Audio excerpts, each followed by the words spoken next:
And we've seen some just kind of odd shifts overall. But I was here when FTX happened. That felt very existential. It felt like, oh my goodness, the industry might actually be over. And nothing that is happening today feels anywhere close to that. Nothing that is happening today makes me think, should we even be here? For example, like if you look at like Gucci, Louis Vuitton, like luxury brands, the average age of consumer has been going down about 1 year every year for the last 10 years. And the average purchase size at checkout has also been going down very substantially over that same period of time. The first thing I said when we acquired the brand was, we are not attempting to fulfill the vision of the prior ownership of this brand. We are making our own vision and doing it. We are launching, or considering launching a token. Like, I think your default is Solana. Like, I think that that's the first place that you would think. And I think then you consider maybe ETH. And I think that's just about it in terms of where it makes sense to launch a fungible token. Day 3 of the Solana Breakpoint conference here in Abu Dhabi, and I'm joined by Spencer Gordon-Sand, CEO of Orange Cap Games and Moonbird. Spencer, thank you so much for joining us. How are you? I'm doing good. Thank you so much for having me. Of course. So, we're day 3 of Solana Breakpoint, right? Day 1, day 2 in the books. Energy is absolutely contagious. We see a lot of builders here. Talk to me about how you're feeling about the conference so far. I think it's great. This is actually, I've been kind of adjacently at Solana Breakpoints before. This is my first time, like, really at the conference. We have a booth, like I can see actually just out this window, which has been really great. It's been a lot of great energy there.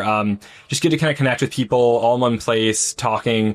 I like this conference too, because it's not so crowded that you're like fishbowling around. There's a lot of different activations, things to do. There's people to talk to, meeting new folks, reconnecting with people that I've seen in the past. I mean, it's really what a crypto conference is all about. No, absolutely. It's just nothing like a good crypto conference to see those faces, make those connections, and just kind of be reinvigorated with the space. So really just kind of want to start high level with you and just kind of ask you what your expectations are for crypto in 2026 and beyond. Yeah, small question. I think, look, like, we're at a really pivotal moment in the industry. We had this crazy net inflow to crypto that happened through Solana last year, meme coins, and it brought a lot of people in, especially sort of a younger generation. A lot of people went credit card to moonshot to pump fund, all sorts of various different ways. And that was a real moment of like net new capital.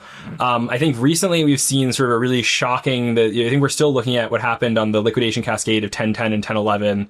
A lot of liquidity come out of the market. We saw DATs come in and bring a lot of liquidity in. So I think the big question of 2026 is like, is there new liquidity coming in? If so, from where? And I think, you got to just believe that there perpetually is, right? Because there always has been, even when it seemed like the least likely that there would be. And I think we're at a weird moment in the market today because it's not obvious what that next inflow would be. And we've seen some just kind of odd shifts overall. But, look, like, I was here when FTX happened. That felt very existential. It felt like, oh my goodness, the industry might actually be over. And nothing that is happening today feels anywhere close to that.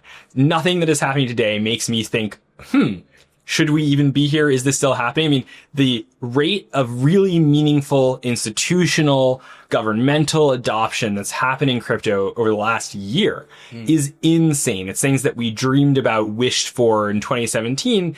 And, 2020 and 2021 and all these years, this is what we wanted. And now that it's happening and it's happening so quickly, I think there's this feeling of like, we didn't even contemplate what could be next. Like, what are the ramifications of all of it? And so I think like there's a lot of just mental adjustments that people need to make to think about the paradigm as it exists today, because it's really different. But that just means that things are exciting, right? It means that there's a lot of opportunity. It means that there's all this potential kind of pent up, built up. And now we get to realize it. Now we get to really put in the work and do the work, right? Like, this industry has been growing so rapidly year over year. It's almost like a startup, right? When you see startups, usually seed to Series A is kind of actually the not easiest, but if you can do that, it happens really quick. And then it's the Series A to exit is the slog. That's when people really, the grind. That's when that like scaling portion, and that's what the industry is doing right now. Now we need to scale, and that's going to be the hardest part. I mean, we're set up well to do it, but that's the hardest thing. And it's always the hardest thing in growth of anything is the scaling portion. What is the iterative thing that scales incrementally? Like we have had so many of these sort of like free wins, or like, one entity can come in and move the price of Bitcoin by this much. But I like, maturity is that there is no one thing that can do that anymore, right? And so that means we need to build up incrementally, and like we just have this sort of culture in crypto, people who aren't accustomed to like thinking that way, of like, we're so used to these quick wins that like, actually all of this groundwork that's being laid for these long-term really bullish things that are happening, like it's all really good, right? Like everything could like basically not be possibly better, but everyone's like, well, why doesn't price go up tomorrow? Like that can't be the mindset you're in every single day, because it's going to drive you crazy. Like that's just not how things work at maturity. Let's get some facts. 37% of you aren't subscribed to this channel. That's almost 4 out of 10 just freeloading the alpha. So come on, hit subscribe, and I promise to keep leveling up the show with the best guests and the juiciest insight. Go on, do it now. Yeah, and I'm so happy you said that, because I see this all over crypto Twitter, right? I see this all over just conversations that I have with people within, my Discord, or Real Vision Discord's communities. Like, we see so many bullish tailwinds, macro tailwinds happening, like, right? ETFs are buying at just enormous rates. JP Morgan is, entering the space. Like, so many bullish things are happening, but everyone's like, I can't be excited because my bags are down. It's like, it's just such a short-sighted way to think of it. Well, even with this conference, like, I had someone who was like, oh yeah, like, like it's kind of bearish. Like it's all the same companies that were here last year. No, that's bullish. The companies are still around and they're growing. This is a good thing. Like mature industries don't have completely new participants in every arena. I mean, it is good that there are new companies here, right? But like, it is also good that the old companies came back and still around. Like, this is a good thing. It's crazy to me. You're like, oh, it's bearish that people have succeeded and didn't like exit the industry. Like it's just such a crazy mentality, but it's very crypto, right? To think that way. Right. Yeah. That's really funny. So let's talk a little bit about Orange Cap, right? Yeah. For those people that don't know what you guys are and what you guys do, can you kind of explain, who you guys are? Yeah, so Orange Cap Games is my company. We started making Vibes, which is the Pudgy Penguins trading card game. Our thesis is we bring IP to life, and so we did that through Vibes TCG. That product has done about $6 million in revenue in the last 12 months, so it's a very successful trading card product, not only within the scope of crypto, but outside of it as well. And then a couple months ago, we recently acquired Moonbirds, the NFT collection, the IP, everything behind it. And we have expanded we've most recently launched a blind box collection. So like, if you think about like Pop Mart style figures for them, but we're really focused on the intersection of like, IP as a means for distribution, and specifically collectibles as a mean for IP distribution, and growth, and onboarding the marginal consumer outside of crypto. Like our thesis very much is that like, there's actually this huge overlap of like, crypto curious people and people in the collectible space. And like, this makes sense because crypto is fundamentally in many ways collectible, right?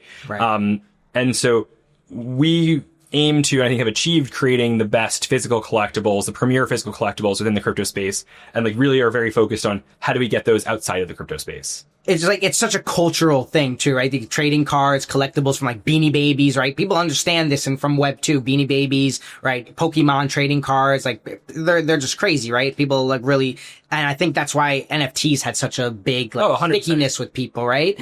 How do you think Web 3 can capitalize on that kind of like cultural nostalgia, I guess, if you will, of, the trading card and those collectibles that we know from when we were kids to like now as adults? Yeah. So I think like, there's many different ways, right? But I think like how we think about it is, okay, well, collectibles are actually a great way to get IP out into more audiences. I think people underestimate the number of people in the collectible space, just generally in the world, who like, they own crypto, meaning like they own Bitcoin, they own Ethereum, but they're not like on CT and in the trenches and looking at anything else besides those things. And so actually like, this is a audience that is already crypto pilled, but like, serving them information about other things that are happening in crypto, like the Moonbirds IP, like the Moonbirds NFT, like through trading cards, through figurines, like is actually very meaningful, because this is the marginal audience that's easier to onboard, right? Like for me, my thesis always was, if you spent $10,000 on a piece of cardboard, spending $10,000 on a JPEG is not that big of a leap, right? Like this is actually a very ripe audience for onboarding.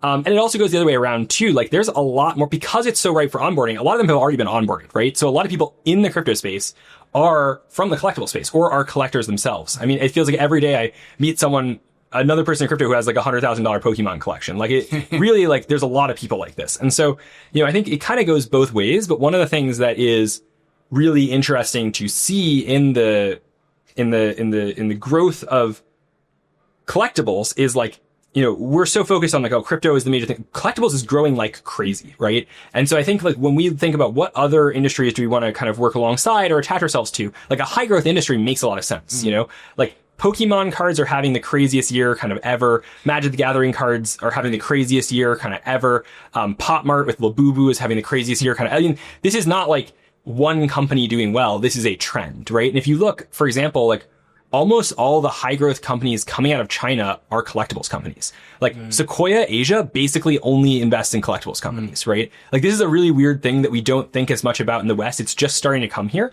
but like there is a global phenomena going on right now. And I think it makes sense. I think that like Gen Z does not aspire to own a house. It's like too unaffordable for them to think about wanting it. And because they're not saving for home ownership, they actually have more disposable income than past generations. But in this very specific range, right? Which is like affordable luxury.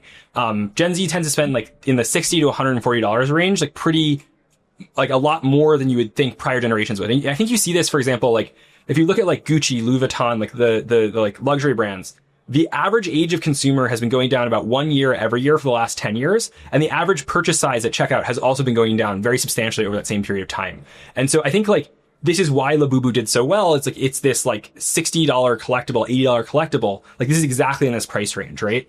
And so there is this huge macro trend of collectibles are just doing really well. That coupled with then you have like millennials who like their childhood was Pokemon cards. Like this is a very nostalgic thing, and they now have adult money, but they don't have like youth, right? And so buying Pokemon cards is a way to remember, they're buying trading cards is a way to remember like their youthful feeling, right? If you have money, you don't have youth, spend it on the thing that makes you feel youthful. And so I think like it makes sense that we see this huge renaissance today of collectibles. And like if we're looking for high growth for crypto, why would we not look at the high growth industries that are happening? Absolutely. And it's really interesting that you said that, because I can't tell you how many people, it's obviously not Pokemon cards, but like, you know, I was one of those kids that, you know, collected, rookie cards for NBA, you know, and I used to trade them with my friends or just hold on to them and never touch them and keep them in the case. And so many people that I know that have gotten into crypto came in through NBA Top Shots. Because the minute they saw that, they're like, I know this makes complete sense to me. So then they started getting into Top Shots and they moved into NFTs, and now they're owning Bitcoin now all of a sudden. So it's a very like sticky way to get people involved. I thought that was very, very fascinating that you put it that way. Well, right. And like as a business owner, right? Like I want to catch them at the moment they come in. So I'm going to serve them a collectible that is my IP, right? And that's a lot of the thesis behind making like Burb collectibles. So let's talk about IP, because you guys did acquire Moonbirds, right? Moonbirds has obviously had a very interesting history. Right? They've had a lot of ups and they've had a lot of downs in this industry, right? And I want to kind of ask you, what made you interested in acquiring Moonbirds, and where do you see yourself taking this IP? Yeah, so I think when you look at it, like, when was the last time you heard of a new superhero? Probably never. Yeah, that's right? a good point. Yeah, no. This is because basically all superheroes come from the 1940s and 1950s, which is the golden age of comics, right? They come from this, but like superheroes are still relevant, right? These are not irrelevant, but like basically all superheroes come from this one snapshot in time, and making a new superhero is basically impossible, right? And so when I think about intellectual property, I think this way, right? Digitally native IP must happen and must succeed, right? Crypto native IP must happen and must succeed. And to me, the golden age of comic books in crypto was the 21 to 22 NFT bull cycle, right? And so I don't think that you want to go out and try and make a new IP. I think the major IPs exist, right? And I think it's very hard. I'm not sure that we'll have a moment where IP is as big as it was then in crypto. Like for a very long time. It'll happen again, but like there was so much just global reach. People were, just outside, we just broke out in a really meaningful way, right? And if you look, basically every collection launched a fungible token except for Moonbirds. And so when we were looking at the industry, we're like, okay, what is a company where we're not acquiring someone's existing token, where we can have the opportunity to launch our own fungible token, right? And is an IP that's from this golden age, that's golden era, right? There's basically only one, and it's Moonbirds, right? And it was, if you think about IPs that were relevant in crypto, it's one of the big ones, right? Like CryptoPunks is really big. Pudgy Penguins is really big. I mean, Moonbirds were 40 ETH. There's like $1 billion in trading volume on Moonbirds. Like this is like with a B. Yeah. $1 billion in trading volume on Moonbirds. This is a very, very, very relevant collection. This is one of the biggest, probably the biggest like per unit of time run during that bull market was Moonbirds.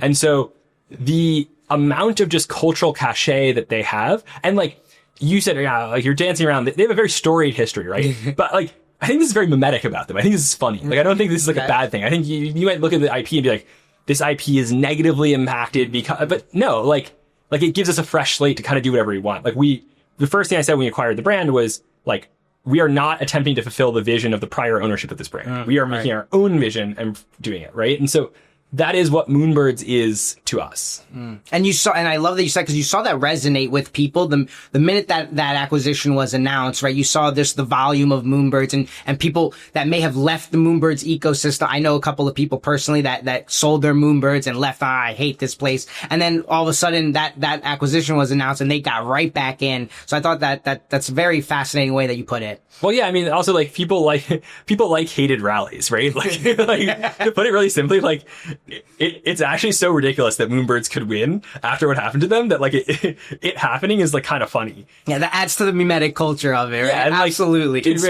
Like, you know, we've had a very serious conversation about, like, math and collectibles and all this, but, like, crypto is supposed to be cultural and crypto is supposed to be funny. And so, like, why not? Yeah. So now I want to talk to you because you touched on the NFT golden age, and I love the way you compared it to kind of the superhero golden age, right? So how do you see in your opinion, how has the industry evolved, and like, how has your thinking of NFTs evolved from 2021 and that golden age to where we are today?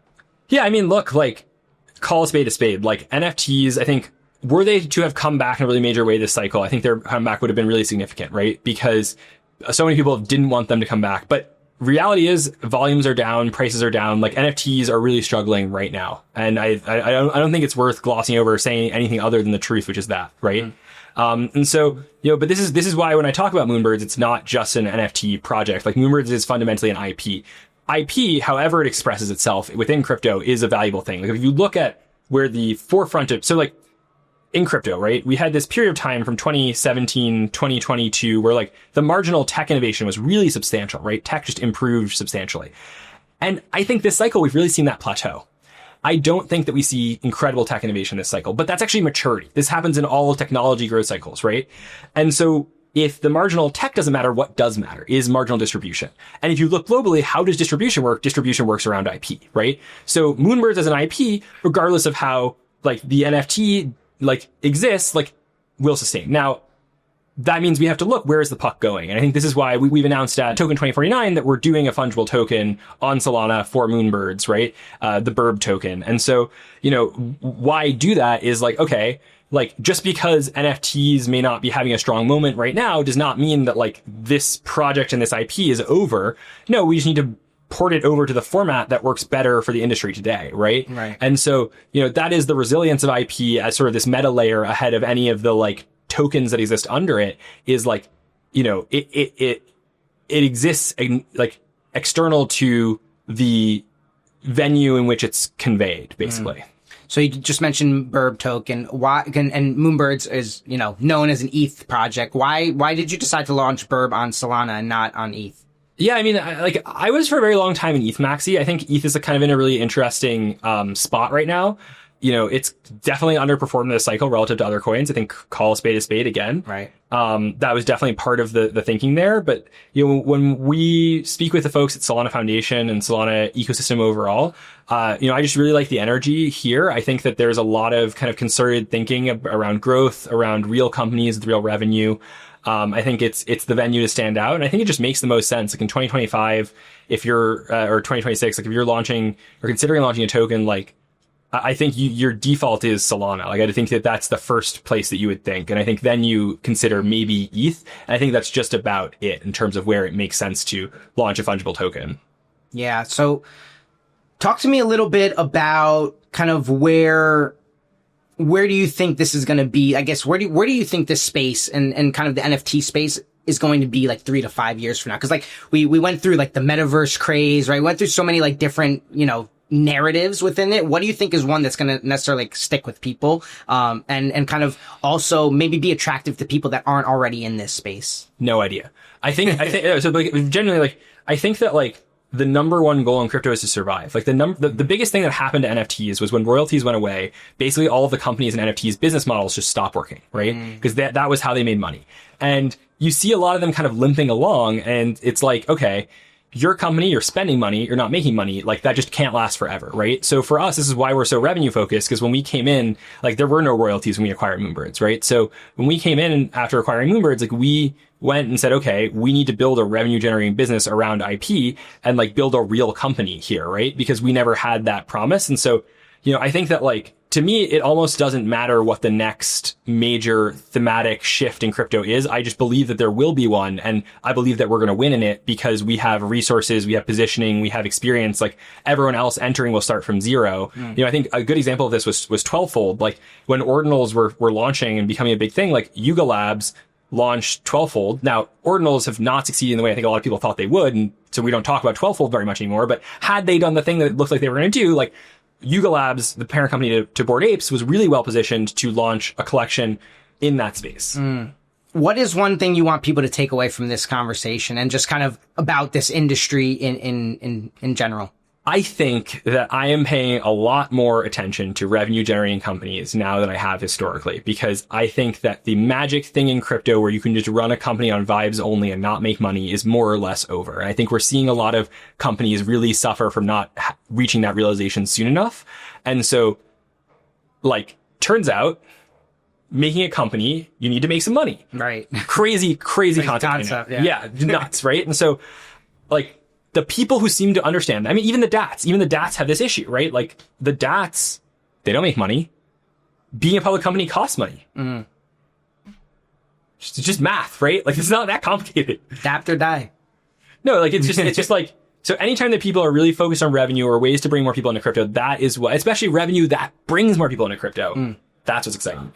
Yeah. And you're seeing that with a few projects, right? Like you mentioned Pudgy Penguins. You guys are doing this as well. We're seeing it with Rect as well, right? They're creating actual products that is also attractive to people even outside of crypto. Everyone knows, everyone likes energy drinks. Everyone likes, the Pudgy Penguins, super cute, right? Everyone likes trading cars. They understand it, right? Outside of crypto. And I think that is a very powerful thing. And now, do you think crypto, like NFT communities that do launch projects, do you think they are at an advantage with those products because they already have a community to tap into and kind of use as like maybe that marketing base? How do you view the community that's already existing within these projects helping, these products move forward? I mean, I think it was really instrumental for us. I would say like I'm very cautious to make generalized statements about like NFTs generally. I don't think that it makes sense to launch a net new NFT project today. I don't think you can build the types of communities that were built in 21 and 22.